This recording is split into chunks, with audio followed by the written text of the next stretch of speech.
എല്ലാവരും നമസ്കാരം. ഞാൻ ഡോക്ടർ അബിൻ രാധാകൃഷ്ണൻ. സോ ഇങ്ങനെ ഒരു വീഡിയോ ചെയ്യണം വേണ്ടതെന്ന് ഞാൻ ഒരുപാട് ആലോചിച്ചു. പക്ഷേ എനിക്ക് തോന്നി ഇതാണ് റൈറ്റ് ടൈം. സോ അതുകൊണ്ട് ഇങ്ങനെ ഒരു വീഡിയോ ചെയ്യുന്നു. എനിക്ക് പറയാനുള്ള കാര്യങ്ങൾ ജസ്റ്റ് ചുരുക്കി പറയാം. ബിഗ് ബോസിന് മുന്നേ ഉള്ള എൻ്റെ ജീവിതം എന്ന് പറയുന്നത് ഹോസ്പിറ്റൽ, വീട്, കുറച്ച് ഫ്രണ്ട്സ്, വളരെ ചെറിയൊരു സർക്കിളായിരുന്നു. എനിക്ക് മീഡിയ ലോഗമായിട്ടോ അല്ലെങ്കിൽ മീഡിയ പേഴ്സൺസ് ആയിട്ടോ അല്ലെങ്കിൽ സോഷ്യൽ മീഡിയയിൽ ഉണ്ടെങ്കിൽ തന്നെ സോഷ്യൽ മീഡിയ ഇൻഫ്ലുവൻസേഴ്സോ അങ്ങനെ വലിയ വലിയ ആൾക്കാരായിട്ടൊന്നും കോൺടാക്ട് ഉള്ള ഒരാളെ അല്ല ഞാൻ. സോ എനിക്ക് ബിഗ് ബോസിലേക്ക് പോകാനായിട്ടൊരു ആഗ്രഹം ഉണ്ടായിരുന്നു. അതിനുവേണ്ടി ഞാൻ ഏഷ്യാനെറ്റിൽ വർക്ക് ചെയ്യുന്ന ഒരാളിനെ കോൺടാക്ട് ചെയ്തു. പുള്ളിക്കാരൻ വളരെ നല്ല വ്യക്തിയാണ്. കാരണം പുള്ളിക്കാരൻ എന്നെ ഹെൽപ്പ് ചെയ്യേണ്ട ഒരു ആവശ്യമില്ലായിരുന്നു. പക്ഷേ പുള്ളിക്കാരൻ എന്നെ ഹെൽപ്പ് ചെയ്തു. എൻ്റെ പ്രൊഫൈൽ വാങ്ങി ഈ പറഞ്ഞ ഏഷ്യാനെറ്റിൻ്റെ ഹെഡിനേക്ക് ഫോർവേഡ് ചെയ്തു. അങ്ങനെ കോൺടാക്ട് നമ്പർ തന്നു.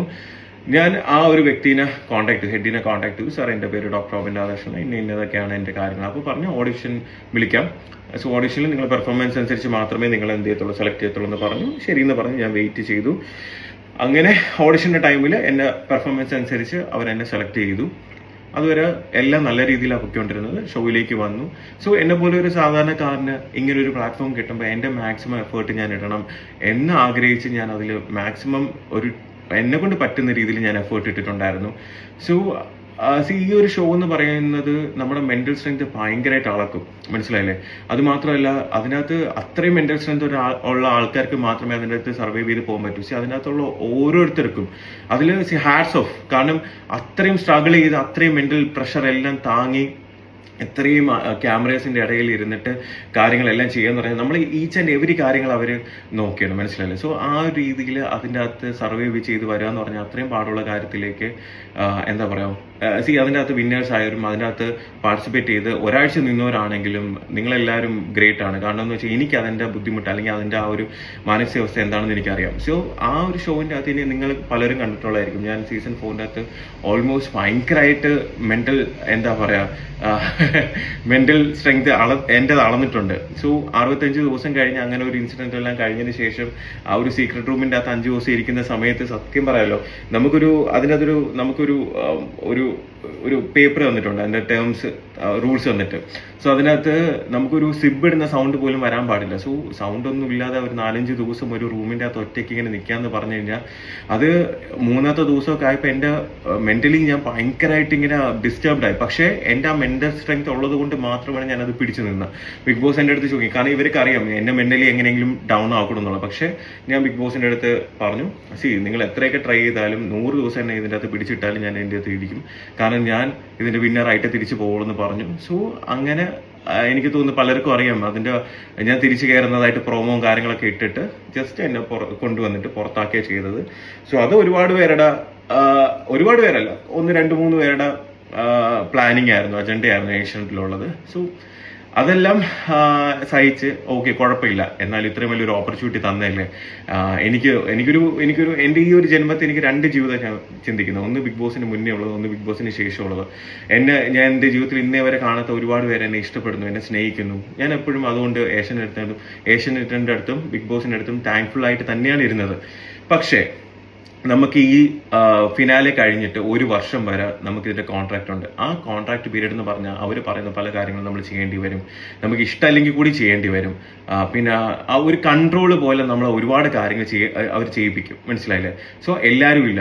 ഏഷ്യാനിൽ വളരെ നല്ലവരായിട്ടുള്ള ഒരുപാട് വ്യക്തികളുണ്ട്. പക്ഷെ ഞാൻ ഈ പറയുന്ന കുറച്ച് 1-2 ആൾക്കാരുടെ കാര്യങ്ങൾ മാത്രമാണ്. സോ ഇങ്ങനെയുള്ള ആൾക്കാർ സത്യം പറഞ്ഞാൽ എനിക്ക് ഇഷ്ടമല്ലെങ്കിൽ കൂടി പല കാര്യങ്ങളും ചെയ്യേണ്ടി വരുന്നുണ്ട്. അപ്പോൾ അതൊക്കെ വന്നപ്പം ഞാൻ ചില കാര്യങ്ങൾ പറ്റത്തില്ല എന്ന് തന്നെ മുഖത്ത് നോക്കി പറഞ്ഞു, എനിക്ക് പറ്റത്തില്ല സാർ, ഇല്ല സാർ, സോറി സാർ എന്ന് പറയുമ്പോൾ അവർക്ക് ആ സമയം തൊട്ടേ ഓക്കെ, നമ്മൾ വളർത്തുന്ന ഒരാളിനെ നമ്മൾ പറയുന്ന കണക്ക് ചെയ്യാൻ പറ്റുന്നില്ലെങ്കിൽ നീ അങ്ങനെ വളരണ്ട എന്നുള്ളൊരു ആറ്റിറ്റ്യൂഡായി. സോ അതിനുശേഷം തൊട്ട് ഞാൻ എന്ത് ചെയ്താലും നിനക്ക് എഗൻസ്റ്റ് വക്കീൽ നോട്ടീസ് വീട്ടിൽ വിടും. പിന്നെ എന്ത് കാര്യം ഞാൻ ചെയ്യാൻ പോയാലും അതിന് എഗൻസ്റ്റ് ആയിട്ട് ചെയ്യുക. എനിക്ക് വന്ന ഫിലിം ഓഫേഴ്സ് ആണെങ്കിലും എല്ലാം പല രീതിയിൽ അവർ മുടക്കിയിട്ടുണ്ട്. ഇനി ഞാൻ എന്ത് ചെയ്താലും, ഞാൻ എന്തൊക്കെ ഈവൻ ഒരു ഇനോഗ്രേഷൻസ് പോലും പലതും പല ആൾക്കാരെ കൊണ്ട് വിളിപ്പിച്ചിട്ട് അവിടെ പ്രശ്നം ഉണ്ടാക്കുമെന്ന് പറഞ്ഞിട്ടുണ്ട്.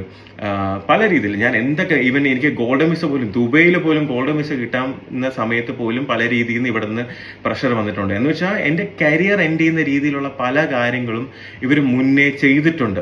മനസ്സിലായില്ലേ?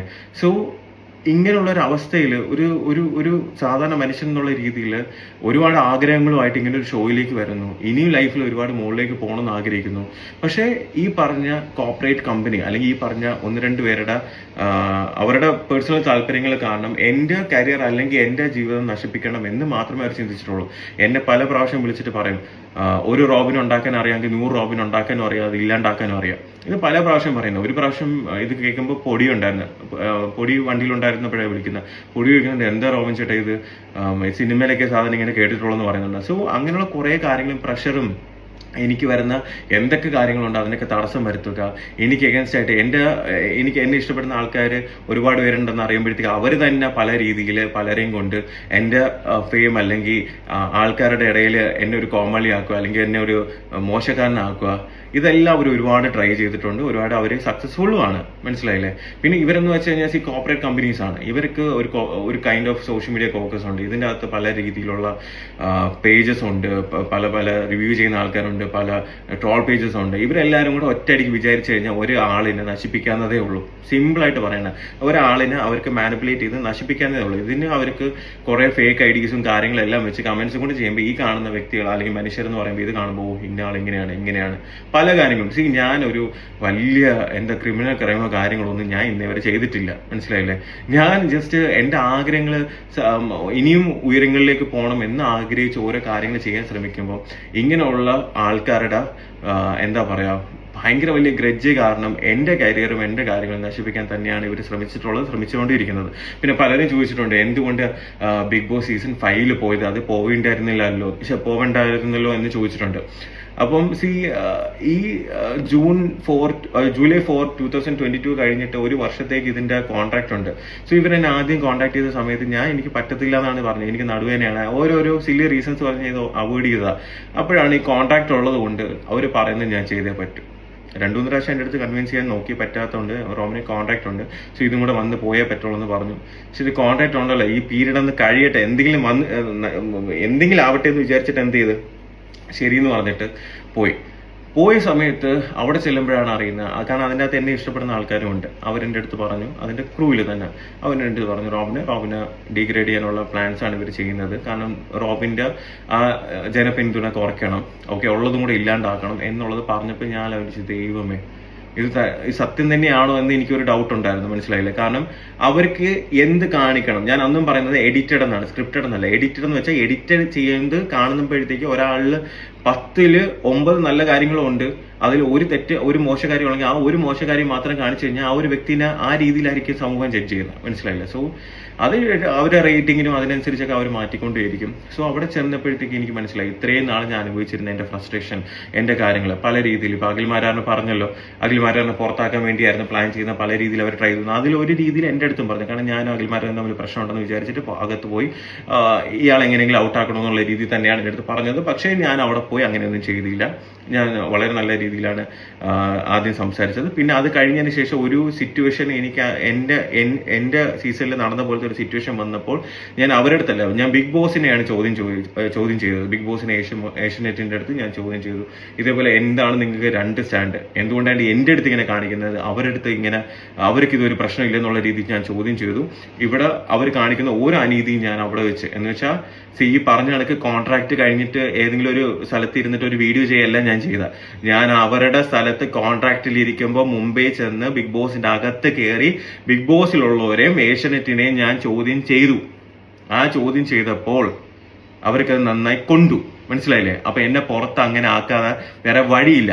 അവരെന്നെ കൺഫെഷൻ റൂമിൽ കൊണ്ടുവരുമ്പോഴും എൻ്റെ അടുത്ത് ബിഗ് ബോസ് ചോദിച്ചത്, റോബിൻ വന്നപ്പോഴത്തേക്ക് ഒരുപാട് പേർക്ക്, റോബിനെ ഇഷ്ടപ്പെടുന്ന ഒരുപാട് പേർക്ക് സന്തോഷമായി, ഒരുപാട് പേര് ഹാപ്പി ആയിരുന്നു, ഇത് കാണുമ്പോൾ വിഷമം വരത്തില്ലേ എന്ന് ചോദിച്ചപ്പോൾ സോറി ബിഗ് ബോസ് എന്ന് പറഞ്ഞത്, അവർ ആ പറഞ്ഞ കാര്യങ്ങളെല്ലാം കട്ട് ചെയ്തിട്ട് സോറി ബിഗ് ബോസ് പറയുന്നത് മാത്രം എടുത്തിട്ടു. എന്ന് വെച്ചാൽ അവിടെ നടന്ന കാര്യങ്ങളിൽ 85% കാര്യങ്ങൾ പുറത്തുള്ളവർ കണ്ടിട്ടില്ല. ആ പുറത്തുള്ളവർ കണ്ടു കഴിഞ്ഞാൽ എൻ്റെ ഭാഗത്ത് ന്യായമുണ്ട് അല്ലെങ്കിൽ ഞാൻ പറഞ്ഞതിൽ കാര്യമുണ്ടെന്ന് അന്നേ മനസ്സിലാക്കും. ഞാൻ അന്ന് ബിഗ് ബോസിന്റെ അടുത്ത് മുംബൈയിലുള്ള സെറ്റിന്റെ അകത്ത് വെച്ച് ഞാൻ പറഞ്ഞതാണ്, ഇതെല്ലാം ഞാൻ പുറത്ത് പോയി മീഡിയയുടെ അടുത്ത് പറഞ്ഞിരിക്കും, നിങ്ങൾക്ക് എന്നെ അറിയത്തില്ല എന്ന് പറഞ്ഞിട്ടാണ് ഞാൻ ചങ്കുറ്റത്തോടെ ഞാൻ അവിടെ നിന്ന് പുറത്തിറങ്ങിയിട്ട് മീഡിയ വന്ന സമയത്ത് ഞാൻ മീഡിയയുടെ അടുത്ത് പറഞ്ഞു. മനസ്സിലായില്ലേ? ഇതിനകത്ത് ഒരുപാട് ഉടായ്പകൾ നടക്കുന്നുണ്ട്. മനസ്സിലാവുന്നുണ്ടോ? ആൾക്കാരുടെ ഇമോഷൻസ് വെച്ചിട്ടാണ് ഇത് കളിക്കുന്നത്. സത്യം തന്നെയാണ്. ഞാനത് എൻ്റെ കരിയർ അല്ലെങ്കിൽ ഇങ്ങനെ ഒരു കോർപ്പറേറ്റ് കമ്പനിക്ക് അഗൻസ്റ്റ് പറയുമ്പോഴത്തേക്ക് എൻ്റെ കരിയറോ കാര്യങ്ങളോ ഒന്നും ഞാൻ നോക്കിയില്ല. ഞാൻ അന്ന് പറഞ്ഞപ്പോൾ എല്ലാവരും എന്നെ ക്രൂശിച്ചു, എന്നെ ഇൻസൾട്ട് ചെയ്തു, എന്നെ ഹറാസ് ചെയ്തു, എന്നെ ട്രോൾ ചെയ്തു. ഒരു വർഷമായിട്ട് 1 വർഷം കഴിഞ്ഞപ്പോൾ ഇപ്പം അഖിൽ മാരാർ എന്ന് പറഞ്ഞൊരു വ്യക്തി വന്ന് പറഞ്ഞപ്പോൾ നിങ്ങൾക്ക് എല്ലാവർക്കും ഓക്കെ. ഞാനെന്ന് പറഞ്ഞപ്പോഴത്തേക്ക് എല്ലാവർക്കും ഓക്കെ, ഞാനല്ലേ പറയുന്നത് അല്ലേ? ഞാൻ പറയുമ്പോഴത്തേക്ക് അത് തെറ്റ്, നന്ദിയില്ലാത്ത ഇതാണെന്ന് പറഞ്ഞു അല്ലേ?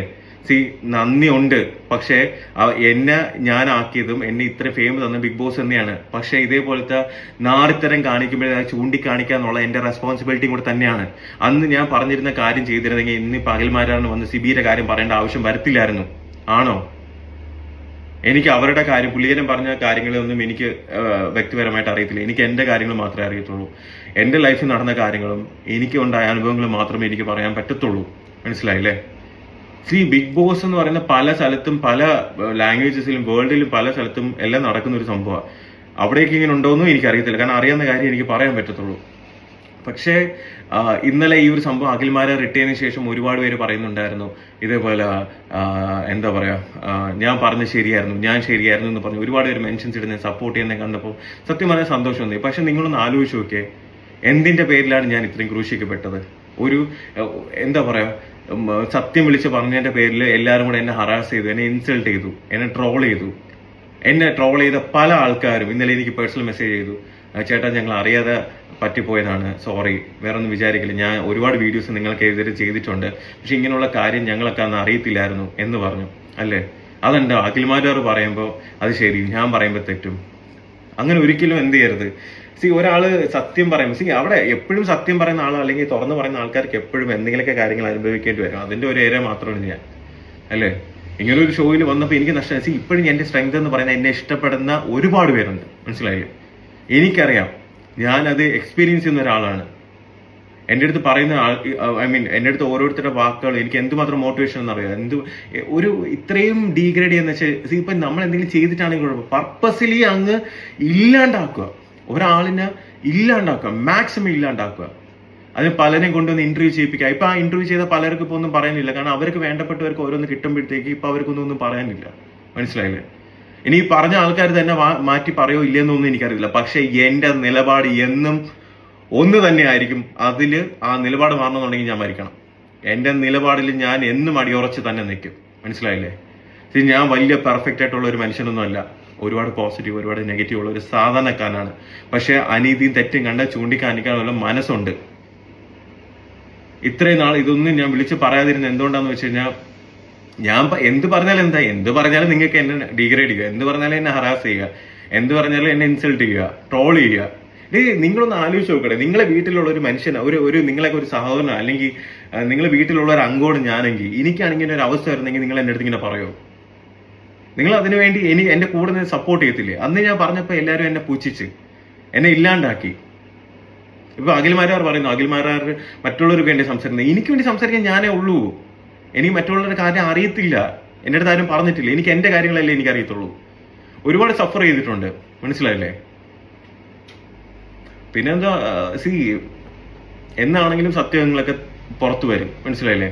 എത്ര പേരെ എനിക്ക് അഗൻസ്റ്റ് എന്തെല്ലാം വന്ന് വീഡിയോസ്, ഇന്റർവ്യൂസ് നെഗറ്റീവ് ആക്കാൻ വേണ്ടി എന്തെല്ലാം ചെയ്ത്, എന്തെല്ലാം കാര്യങ്ങൾ മാനിപ്പുലേറ്റ് ചെയ്ത്. ഒരു മനുഷ്യന്റെ ഫ്രസ്ട്രേഷൻ വന്ന് അയാളെ പ്രൊവോക്ക് ചെയ്ത് അയാളെ വായിന്ന് എന്തെങ്കിലും വന്ന് അത് മാനിപ്പുലേറ്റ് ചെയ്ത് ഒരുപാട് ചാനൽസും കുറച്ച് എന്താ പറയാ കമന്റ് ചെയ്യാനുള്ള ഫേക്ക് ഐഡിയസും ഉണ്ടെങ്കിൽ ഏതൊരു മനുഷ്യനെ നശിപ്പിക്കാം. മനസ്സിലായില്ലേ? അതിനുള്ള ഒരു ലോ സിസ്റ്റം ഇവിടെ ഇല്ല പണ്ടാറടങ്ങാൻ ഇന്ത്യയില്. അത് എപ്പോഴെങ്കിലും ഈ ഒരു സോഷ്യൽ മീഡിയയിൽ ഇങ്ങനെയുള്ള കാര്യങ്ങൾ കൺട്രോൾ ചെയ്യാനുള്ള ഒരു സാധനം കൊണ്ടുവരണം. മനസ്സിലായില്ലേ? ഇതെല്ലാം ഞാൻ പറയുന്നത് ഇത്രയും നാളെ ഞാൻ അനുഭവിച്ചിട്ട് നിങ്ങളൊന്ന് ആലോചിച്ച് നോക്കി. ഇപ്പൊ ഇന്നലെ എല്ലാം പറയും എനിക്ക് നീതി കിട്ടി, ഓക്കെ, ഞാൻ പറഞ്ഞ സത്യമാണെന്ന് പലരും തെളിഞ്ഞു. നിങ്ങൾ എന്റെ അവസ്ഥ ഒന്ന് ആലോചിച്ച് നോക്കിയേ. ഇത്രയും നാളെ ഞാൻ അനുഭവിച്ചത് അല്ലേ?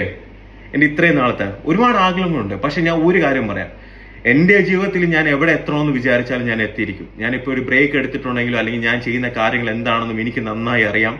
എന്നെ ഇഷ്ടപ്പെടുന്നവര്, എന്നെ സപ്പോർട്ട് ചെയ്യുന്നവര്, നിങ്ങളടുത്ത് വലിയൊരു നന്ദി. കാരണം നിങ്ങളുടെ സപ്പോർട്ട് എനിക്ക് ഭയങ്കര വലുതാണ്. മനസ്സിലായില്ലേ? നിങ്ങൾ ഓരോ കമന്റും എനിക്ക് അത്രയും പ്രിയപ്പെട്ടതാണ്. എനിക്ക് ഒരു കാര്യം മാത്രമേ എനിക്ക് നിങ്ങളുടെ അടുത്ത് പറയാനുള്ളൂ, എൻ്റെ നിലപാടുകളിൽ ഞാൻ എന്നും അടിയുറച്ച് തന്നെ നിൽക്കും. പിന്നെ തോൽക്കാൻ എനിക്ക് മനസ്സുമില്ല. ഓക്കെ, സോ അപ്പോൾ എല്ലാവരും ഹാപ്പി ആയിട്ടിരിക്കുക. Keep smiling.